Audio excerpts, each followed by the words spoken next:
Mario Cuomo, governor of the state of New York, was a 19-year-old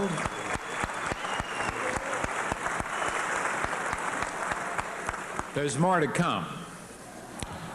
He was a 19-year-old college sophomore, and he decided to be a professional baseball player. Then he was bothered by headaches after being hit by a fastball. I hope none of his political opponents will pick up on this. So he reconsidered the baseball career and went back to college, graduated from St. John's Law School in 1956, tied for top honors. He began his legal career as a confidential assistant of New York State Court of Appeals Judge Adrian Burke, later became a partner in a Brooklyn law firm.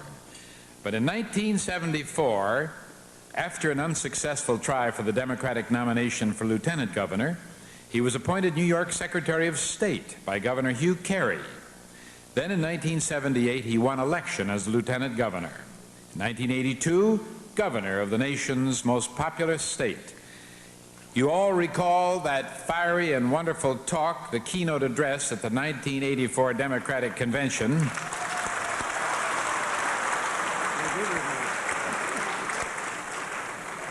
A number of my Republican friends remember it too. But it did prompt all of us to think of this son of Italian immigrants as an outstanding voice in America's political present and future. So the Horatio Alger Award will be presented by 1975 awardee Dean Jeffers.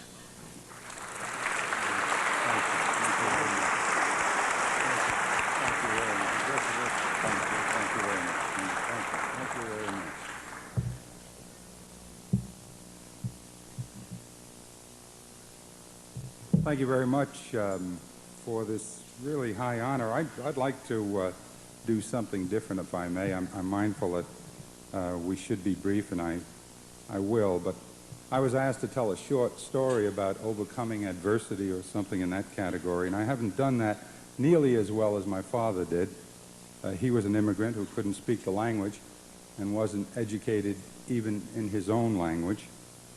He came here with nothing, and he gave us everything. And I'd like to take the liberty of reading to you from my published diaries at a point in my 1982 campaign for governor when it looked as though I might be losing that race because we were being outspent and out-muscled.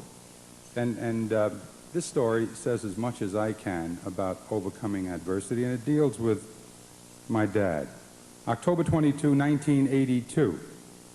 Feeling the many months of struggle, last night I went up to the den to make some notes. I was looking for a pencil, rummaging through some papers in the back of my desk drawer where things accumulate for years, when I turned up one of Papa's old business cards, the ones we made up for him, the ones that he was so proud of. Andrea Cuomo, Italian-American groceries, fine imported products. I thought about him. I couldn't help wondering what he would have said if I had told him that I was tired, or God forbid that I was discouraged. Then I thought for a few minutes about how he dealt with hard circumstances, and 1,000 pictures flashed through my mind. He was so used to dealing with hard circumstances. His whole life was hard circumstances. But one scene in particular came sharply into view. We had just moved into Holliswood from behind the grocery store in South Jamaica. We had our own house for the first time. It even had some land around it, even trees. One in particular was a great blue spruce that must have been 40 feet high. Holliswood was hilly. Our house sat on a land 10 or 15 feet above the road itself, and the blue spruce stood majestically, a sturdy sentinel at the corner of our property where the street made a turn, bending around our property line. Less than a week after we moved in, there was a terrible storm. We came home from the store that night to find the great blue spruce pulled almost totally out of the ground and flung forward, its mighty nose bent in the asphalt of the street. Now, my brother Frankie and I knew nothing about trees. We could climb telephone poles all day. We were great at fire escapes. We could scale fences with barbed wire at the top, but we knew nothing about trees. When we saw our spruce defeated, its cheek on the canvas, our hearts sank, but not Papa's. Maybe Papa was 5 foot 6 inches tall if his heels weren't worn. Maybe he weighed 155 pounds if he had a good meal. Maybe he could see a block away if his glasses were clean. but he was stronger than Frankie and I and Marie and Mama all together. We stood in the street looking down at the tree. The rain was falling. We waited a couple of minutes figuring things out. Then Papa announced, "Okay, we're going to push him up." What are you talking about, Papa? The roots are out of the ground. Shut up, we're going to push him up, he's going to grow again. Now, we didn't know what to say to him. You couldn't say no to him, not just because you were his son, but because he was so sure. So we followed him into the house, and we got the rope that there was, and we tied the rope around the tip of the tree that lay in the asphalt, and he stood up by the house with me pulling on the rope and Frankie in the street in the rain helping to push up the great blue spruce. And after a while, we had it standing up straight again. Soaked with the rain still falling, Papa dug away at the place where the roots were, making a muddy hole wider and wider as the tree sank lower and lower towards security. Then we shoveled mud over the roots and moved boulders to the base of the tree to keep it in place.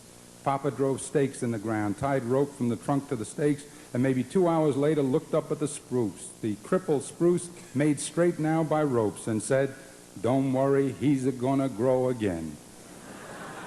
Like it was yesterday. I looked at the business card and I wanted to cry. If you were to drive past that house today, you would see that great, straight blue spruce, maybe 65 feet tall, pointing straight up to the heavens, pretending it never had its nose in the asphalt. I put Papa's card back in the drawer. I closed it with a vengeance. I couldn't wait to get back into that damn campaign.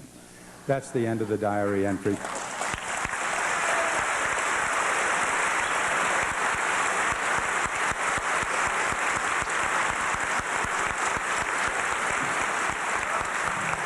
I'm sorry Papa isn't here. If Papa were here, I would give the award to him. Thank you and God bless.